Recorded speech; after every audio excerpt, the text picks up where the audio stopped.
الحمد لله رب العالمين، والعاقبة للمتقين، والصلاة والسلام على أشرف الأنبياء والمرسلين نبينا محمد وعلى آله وأصحابه أجمعين. أما بعد، فأعوذ بالله من الشيطان الرجيم. بسم الله الرحمن الرحيم. زما خوږو عزتمندو ناظرینو، نن ستاسو په خدمت کې زه یو بیان وړاندې کوم چې هغه که بنده سوچ وکي نو په هغې باندې انسان ښه پوهېږي په اسانۍ سره. هغه بیان دا ده چې داسې ټول علما کرام لګیا دي چې قرآن ویل چې دی په دې کې دومره ثواب دی، په یو ټکي باندې 10 نیکۍ دي. لکه مثال په طور الف لام میم، دا 3 حروف دي. په دې کې د یو حرف یعنی د الف لام میم دا مجموعه ده، نو په الف باندې 10 نیکۍ شوې، په لام 10 نیکۍ شوې او په میم 10 نیکۍ شوې. نو 10 نیکۍ په دې الفاظو باندې راغلې. خو اهم خبره دا ده چې دا قرآن کریم دا اول زده کول پکار دی، لازمي، ځکه چې دا دې زده نه نو بیا به ته په څه نه پوهېږې. دا زده کول پکار دی د عمل په نیت، چې دا سړی زده کي، د زده کولو نه بعد بیا دا ترجمه یا عربي زده کي چې سړی په دې پوهېږي، او بیا د هغې نه بعد دا په عمل کې راولي. نو اهم خبره دا ده چې دا اول زده کول لازمي دي. د زده کولو نه بعد د دې الفاظ په صحیح طریقه ادا کول پکار دي. د هغې نه بعد د دې ترجمه یعنی عربي دا زده کول پکار دي، کومه چې د قرآن عربي د صحیح. د هغې نه بعد چې کله دا د سړي په سمج کې راشي نو بیا په دې باندې عمل کول پکار دي. دا الله پاک یو خط موږ ته رالیږلی د کتاب په شکل کې، چې دا موږ په خپله زده کړو او بیا په هغې عمل وکړو، نو موږ ته به دا دنیا هم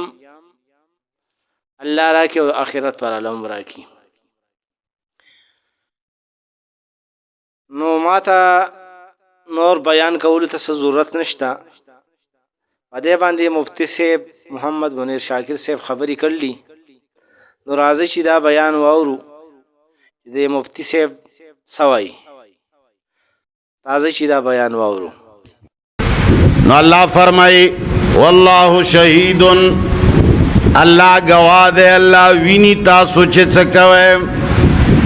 قل اے پیغمبرا ورته وایا یا اهل الکتاب، اے د کتاب والو، چاله چې ما قرآن و کتاب اسمانی لیږلی دی، د خلقو ته ووایا لم تصدون عن سبیل الله من آمن.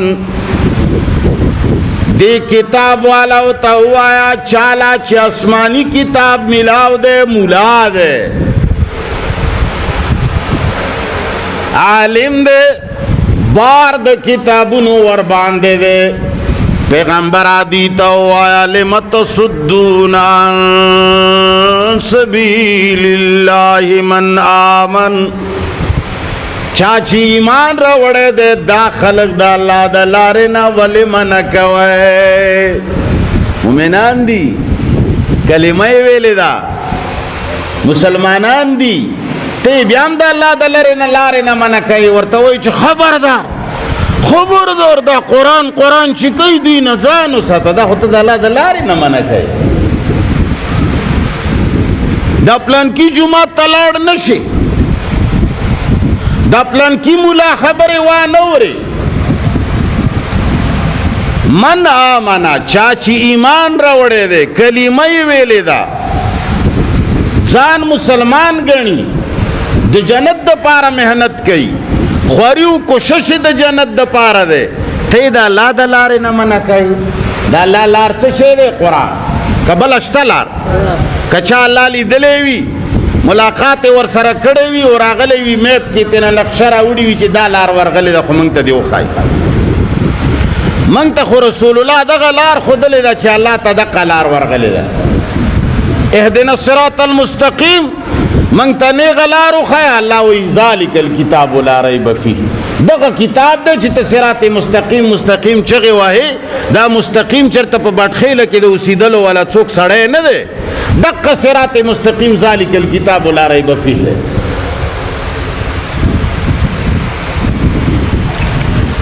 یا اہل الکتاب اے د کتاب والو لم تصدون عن سبیل اللہ من آمنا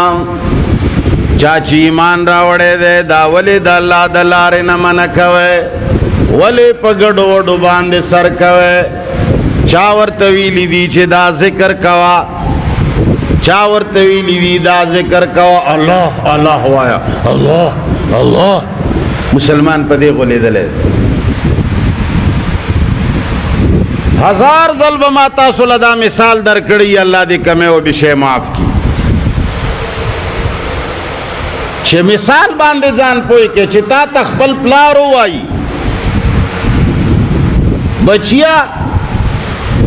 وہ برا کتا گئے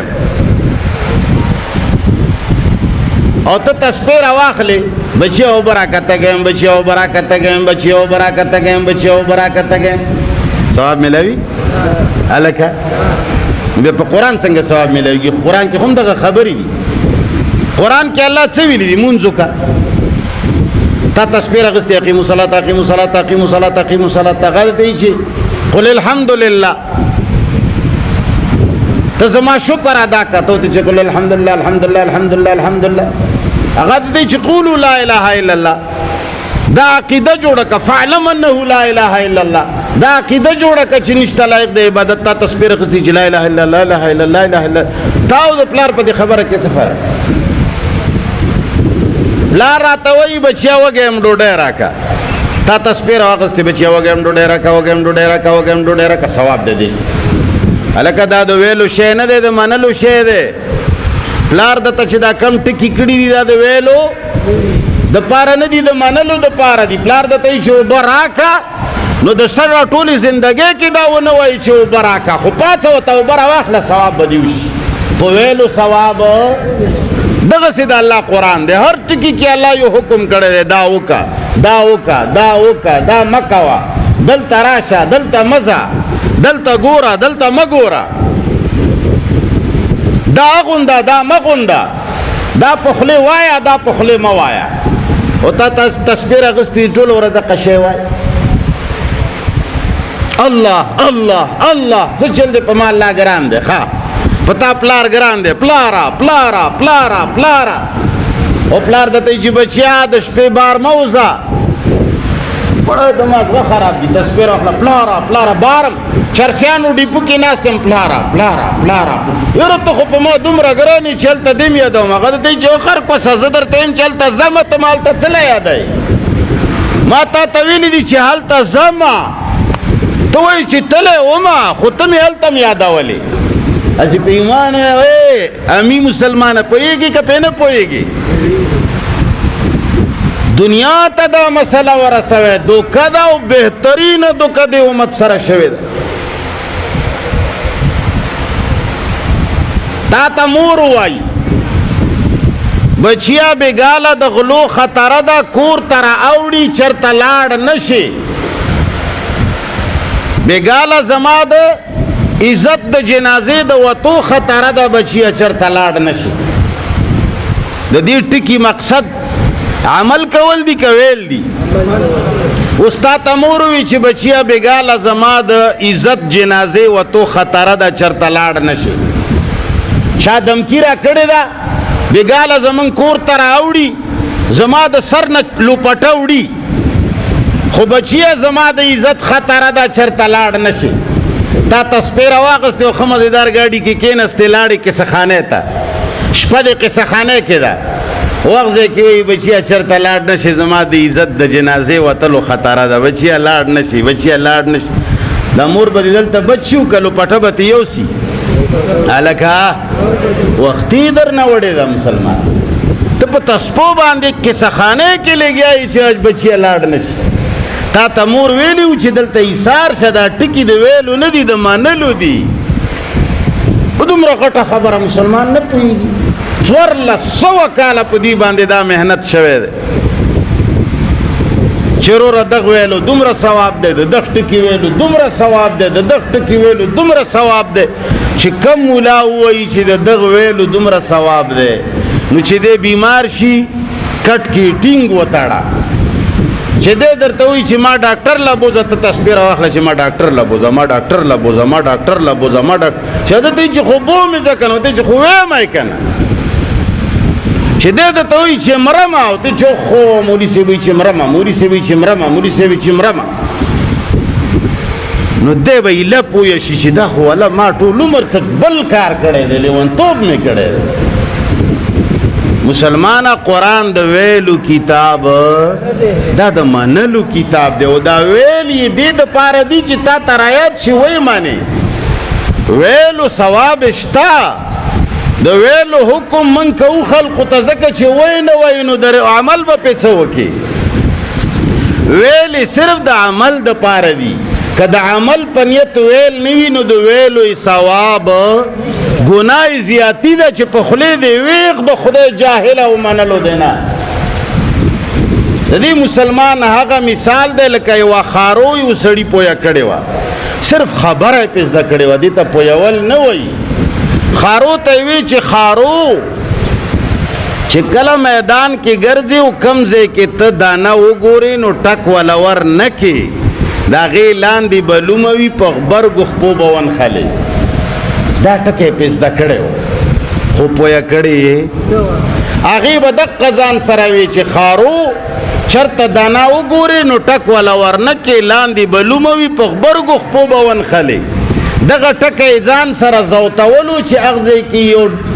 دانه ولیده او ټکې وله ورکه غرب په دواړو پښو ونښتې ده، نو بیا یې پرړار کولو وزرم پړپولې، او دقه ټکی بیا هم ځان سره کولو چې خارو چرته دانه پرته وي، ټک وله ورنه کې، لاندې به لومه وي، په غبرګو خپو به ونښلې، چې مالک پې ورغو دې په تسپو دقه ټکی وي. نو ورته وویل چې الله دې غرقه که په خولې یې وایي و عمل دې پې نه دی کړی، نښتې یې آی په دې نه وه پویه کړې چې دا د ویلو ټکی، دا د منلو ټکی دی. ټک ورنه کې وی ما ویلې صرف د دې دپاره ضروري دي چې تا ته یاد